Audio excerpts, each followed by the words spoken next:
Sejam muito bem-vindos a mais uma aula de parasitologia básica. Hoje nós vamos ter a nossa primeira aula teórica sobre doença de Chagas. Espero que vocês apreciem e vamos então começar a nossa aula.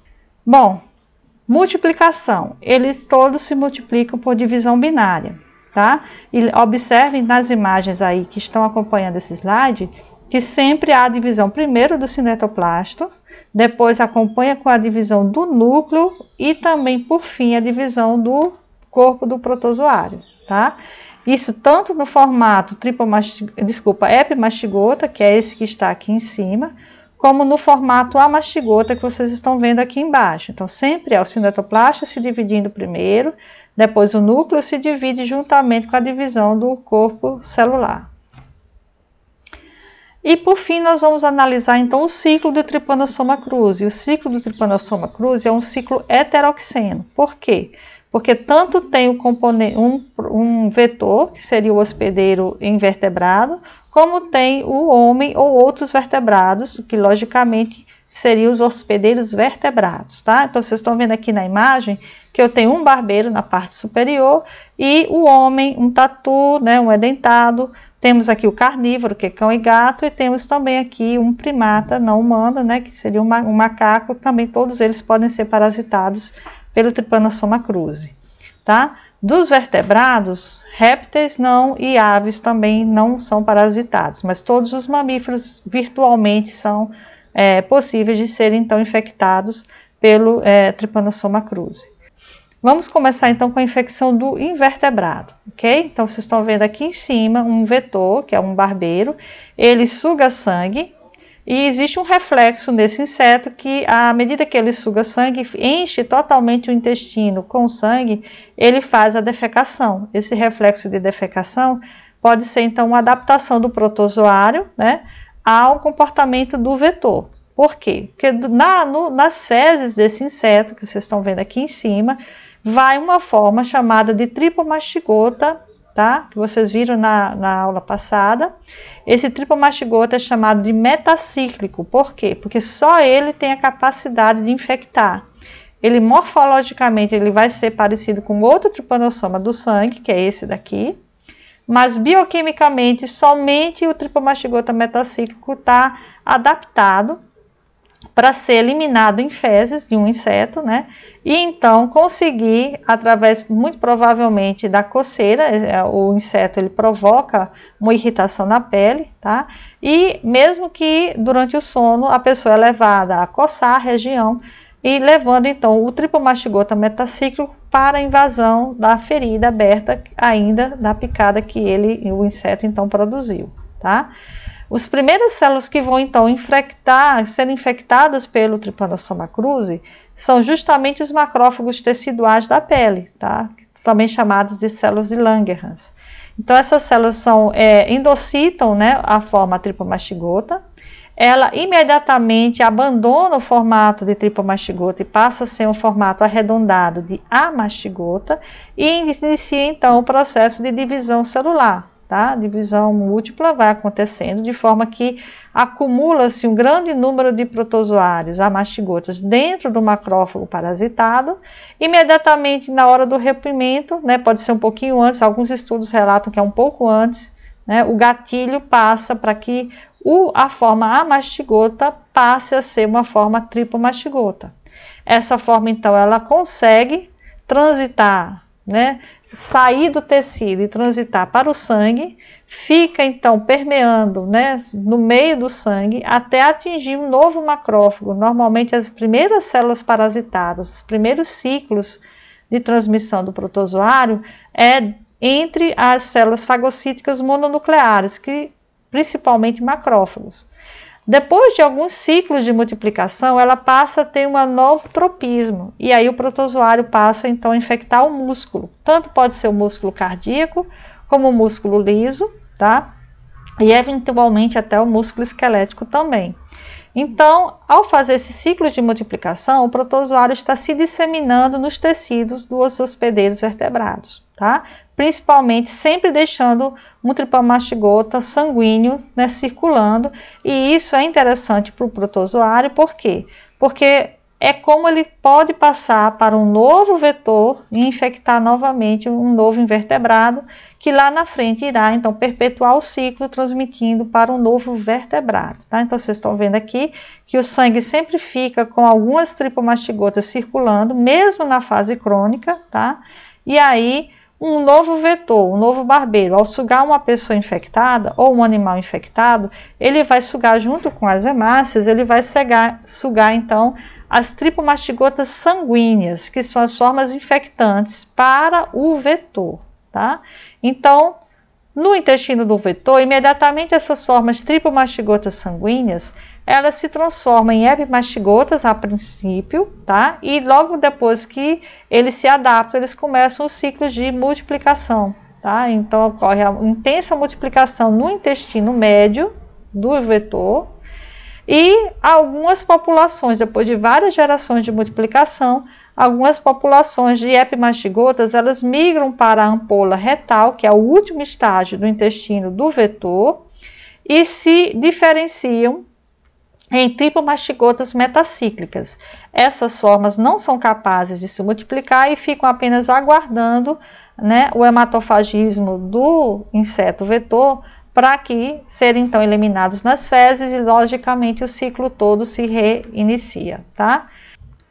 Bom, vamos falar brevemente sobre os vetores. Vocês devem ter estudado muitos insetos na Zoologia de Invertebrados 2, né? Então, aqui nós vamos somente rememorar alguns critérios importantes que dizem muito respeito à doença. Então, vocês estão vendo aqui os Triatomíneos redoviidae, que são os vetores da doença de Chagas.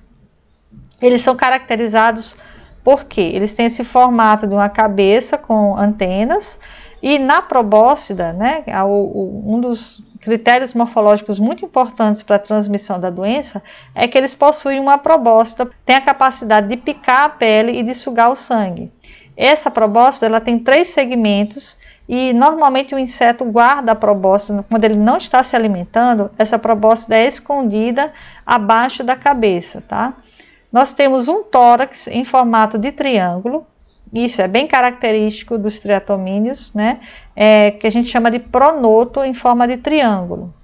E como a ordem Hemiptera, ela é caracterizada como M, metade, pteros, de asa, né? Então ela tem uma asa que é metade coriácea, com a mesma, vamos dizer assim, mesma morfologia ou aparência de asa externa de besouro, tá? Que seria a asa coriácea, e a metade da asa, até a parte posterior, ela é como se fosse uma asa de mosca, que é uma asa, então, membranosa. Então, metade coriácea, metade membranosa, que é chamada de hemiélitro, tá? E uma coisa que é muito característico do barbeiro, tá, seria essa expansão lateral do abdômen, que é chamada de conexivo. Normalmente esse conexivo ele é listrado, que é bem característico do barbeiro, tá? Então essas seriam as 3 características principais que caracterizam então os vetores da doença de Chagas.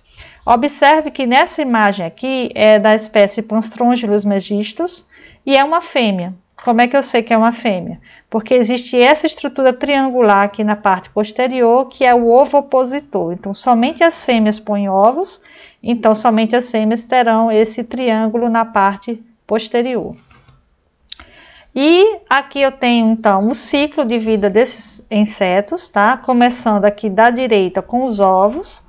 Logo em seguida do ovo nascem ninfas. Essas ninfas, vocês viram em zoologia que ninfa ela é um inseto imaturo, tá? Mas que tem uma morfologia muito similar já ao inseto adulto. Então eu tenho ninfa 1, ninfa 2. Opa, desculpem, deixa eu retornar aqui. Eu tenho ovo, ninfa 1, ninfa 2, ninfa 3, ninfa 4, ninfa 5. Todas essas ninfas não têm asas e não têm maturidade sexual ainda, tá?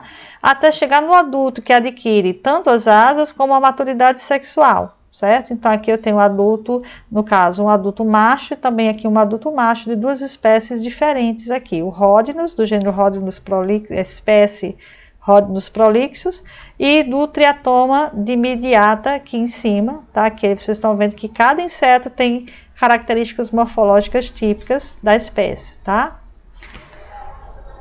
Bom, O comportamento dos vetores da doença de Chagas, dos barbeiros, ele é muito associado à transmissão correta da doença. Então, vocês estão vendo que esses insetos, eles sempre colonizam frestas, ele nunca fica em ambientes abertos durante o dia, eles se escondem, tá, nessas frestas, e mesmo à noite eles saem para se alimentar e depois retornam para o ninho deles.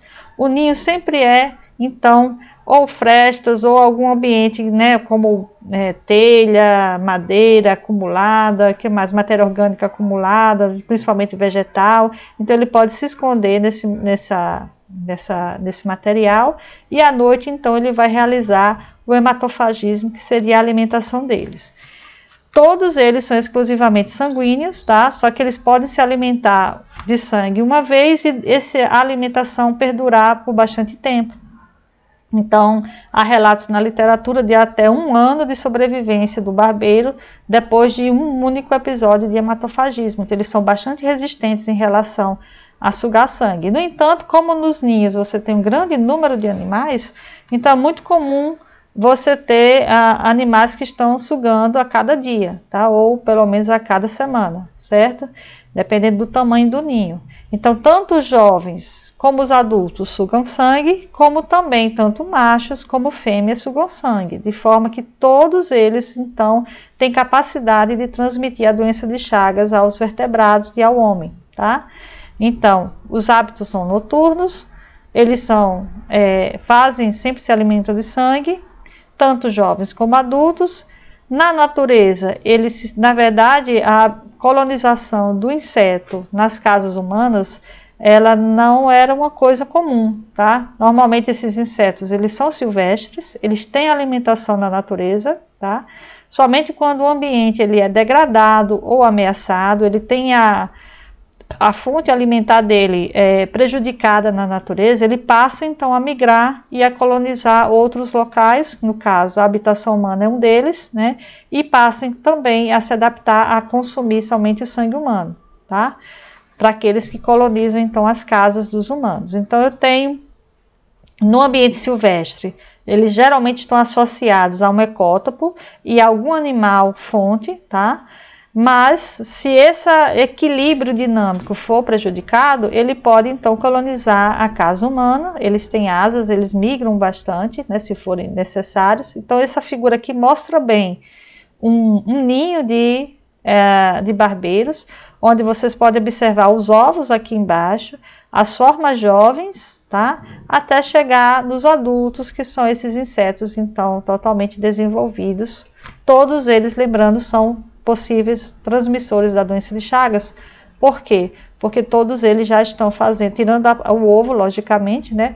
Mas de ninfa em diante, todos eles são capazes, então, de sugar sangue do ser humano. Bom, por hoje seria isso. Eu agradeço, então. Vocês vão responder um questionário, né, na plataforma que daqui a pouco estará disponível. Um grande abraço.